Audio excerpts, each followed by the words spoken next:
wabarakatuh. Perkenalkan, kami dari kelompok 5. Di sini kami akan membuat video tentang podcast Suara Demokrasi. Sebelum kami membuat video, izinkan kami memperkenalkan nama. Perkenalkan, nama saya Ira Rahmadani. Di sini saya sebagai MC. Perkenalkan, nama saya Salsabila Alicia Putri sebagai bertanya.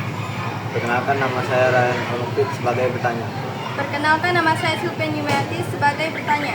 Perkenalkan, nama saya Lia Rosalina sebagai bertanya. Perkenalkan, nama saya Benny Susanto sebagai bertanya. Perkenalkan, nama saya Tasya sebagai kameramen. Assalamualaikum warahmatullahi wabarakatuh. Salam sejahtera untuk kita semua. Yang terhormat Bapak Ibnu Saubari ST dan teman-teman yang hadir pada kesempatan ini. Izinkan saya memperkenalkan nama. Perkenalkan, nama saya Ira Rahmadani sebagai MC. Terima kasih sudah bergabung dalam podcast Suara Demokrasi tentang tema peran pemuda dalam menjaga lingkungan. Baik, sebelum kita mulai, izinkan saya memperkenalkan narasumber kita hari ini. Beliau adalah Bapak Ibnu Saubari ST sebagai Kepala Desa Tanjung Laut. Untuk mempersingkat waktu, langsung saja kita persilakan kepada Bapak Ibnu Saubari ST dan teman-teman saya. Kami persilakan untuk menyampaikan materi singkat yang bertema demokrasi. Waktu dan tempat kami persilakan. Baiklah, boleh Bapak jelaskan apa yang menjadi inspirasi Bapak untuk mencalonkan diri sebagai Kades? Ya, terima kasih ya. Pertama sekali, keinginan dari pribadi saya adalah untuk melayani masyarakat desa. Dan selanjutnya visi dan misi yang memang jelas untuk membangun desa, untuk mengayomi masyarakat, mengajak masyarakat ke dalam pembangunan, dan tentunya pembangunan yang adil dan merata. Dan untuk lebih jelasnya, kegiatan-kegiatan yang kita laksanakan nanti adalah memang berhubungan untuk masyarakat, semua masyarakat desa. Terima kasih Pak atas penjelasan yang sangat jelas. Di sini kami ada sedikit pertanyaan yang ingin kami tanyakan pada Bapak tentang seputar Suara Demokrasi. Menurut Bapak, apa tantangan terbesar dalam menerapkan demokrasi di Desa Tanjung Laut? Pertama sekali, yang pastinya di desa adalah masyarakat awam, dan kebanyakan adalah masyarakat petani yang pendidikannya memang tidak ada yang lebih tinggi. Jadi yang tantangan pertama adalah ketidaksetaraan dan transparansi masalah politik, serta pada umumnya untuk partisipasi politik dari masyarakat kurang, gitu aja. Baiklah, terima kasih Pak atas penjelasan yang sangat jelas. Pak, bagaimana Bapak mengajak masyarakat yang kurang aktif untuk ikut dalam berpartisipasi?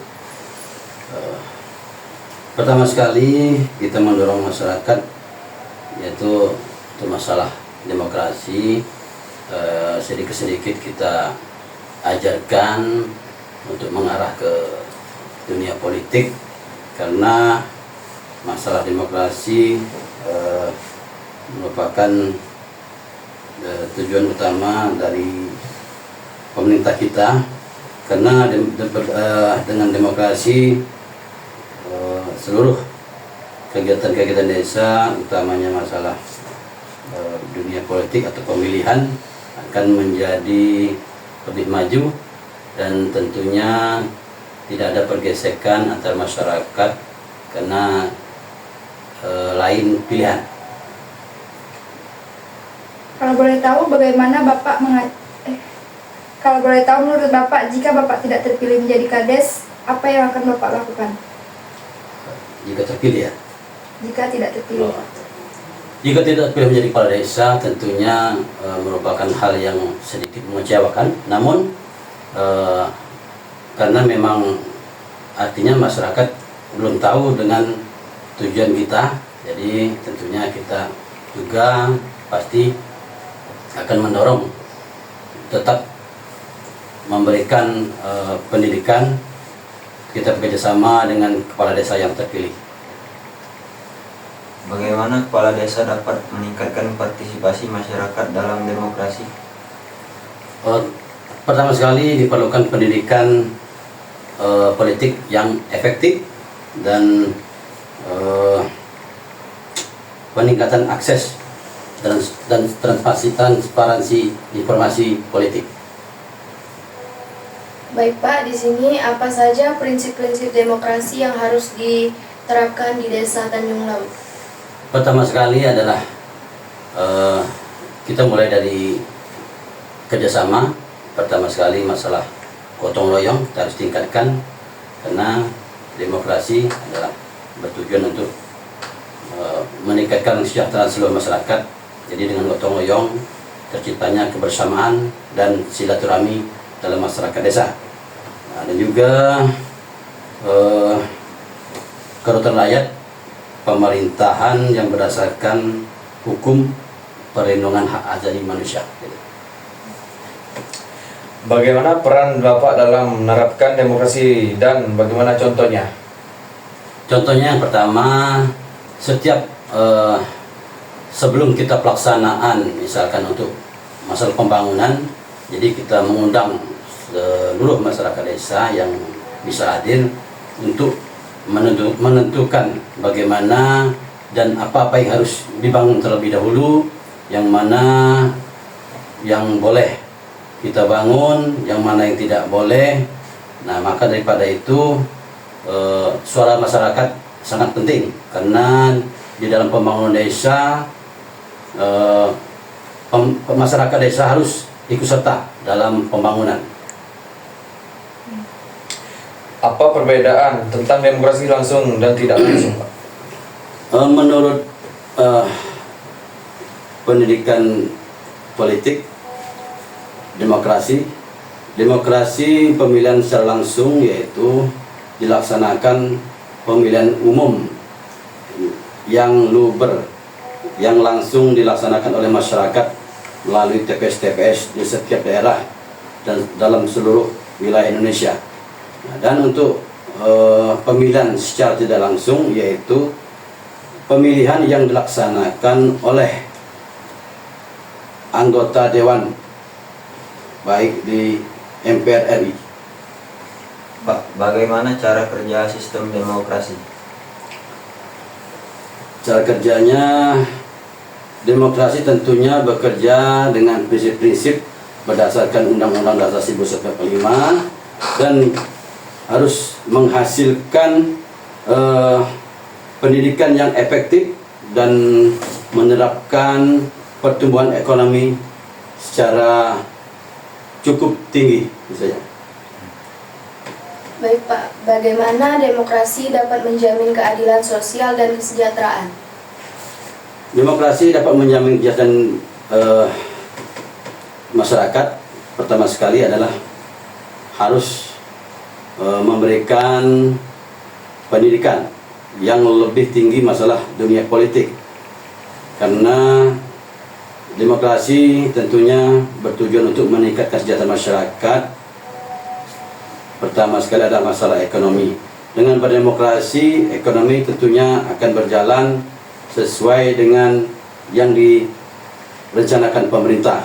Dengan demokrasi kita semua dapat bekerja sama dan kita selalu mengedepankan aturan-aturan yang ada di dalam dasar hukum negara Indonesia. Pak, bagaimana demokrasi dapat menangani konflik dan perbedaan pendapat? Oh ya. Itulah makanya dengan berdemokrasi, dengan pendidikan yang ada, yang kita harus terapkan kepada masyarakat supaya tidak ada bentrokan atau pergesekan antara masyarakat satu dengan masyarakat lain karena beda beda pilihan, dan kita harus. Pak, apa saja nilai-nilai utama yang terkandung dalam demokrasi? Nilai yang terkandung dalam demokrasi pertama sekali adalah nilai ketuhanan yang Maha Esa yang berdasarkan Pancasila dan Undang-Undang Dasar 1945. Baik Pak, kondisi apa yang mendorong demokratisasi lebih cepat? Untuk lebih cepat demokrasi lebih cepat dalam peningkatannya, pertama sekali kita harus didasarkan keputusan yang adil yang berdasarkan hasil dari rapat-rapat sebelumnya. Yang pertama sekali permintaan masyarakat dan tentu juga untuk bagaimana caranya pelayanan terhadap masyarakat. Pak, bagaimana peran generasi muda dalam menjaga keberlangsungan demokrasi? Generasi muda awalnya harus, pertama sekali kita harus mengutamakan pendidikan. Dengan pendidikan, para pemuda tentunya dapat mengetahui apa itu arti demokrasi. Dengan pendidikan juga harus dapat mencari cara agar supaya bagaimana pemuda-pemuda giat dalam mencerdaskan kehidupan bangsa.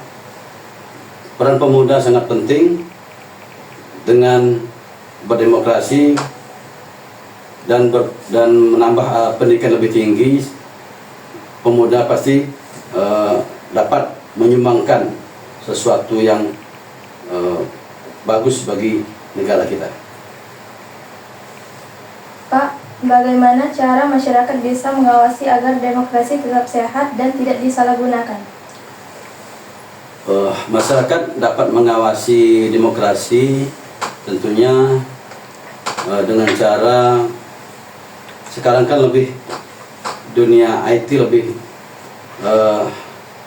utama sekali dan mudah, masalah media sosial jadi paling gampang dipantau dari media sosial. Makanya kalau masyarakat atau para pemuda harus dengan memberikan dukungan terhadap kelangsungan demokrasi di pemerintahan Indonesia. Baik Pak, apa contoh nyata pelaksanaan demokrasi di lingkungan?